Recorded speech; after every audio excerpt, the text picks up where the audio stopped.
فرمایا تیسرا طبقہ یہ ہے کہ اس قوم کے امراء بخیل ہو جائیں گے، اس قوم کے امراء جن کو اللہ نے دولت دی ہے، ثروت دی ہے، مال دیا ہے، سب کچھ دیا ہے، ان کی مٹھی بند ہو جائے گی، گھروں میں سٹاک موجود ہے مگر مارکیٹ میں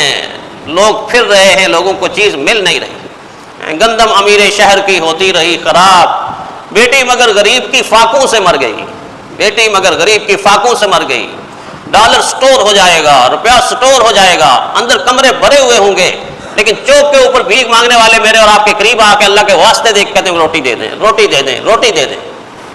امت کے امراء بخیل ہو جائیں گے۔ چوتھا طبقہ فرمایا امت کے تاجر بددیانت ہو جائیں گے، چھوٹے تاجر سے لے کے بڑے بزنس مین تک، ریڑھی والے سے لے کے بڑے بزنس مین تک، ہر آدمی بس اس تلاش میں ہوگا کہاں سے ڈنڈی مار لوں، کہاں سے ڈنڈی مار لوں، کہاں سے ڈنڈی مار لوں، کہاں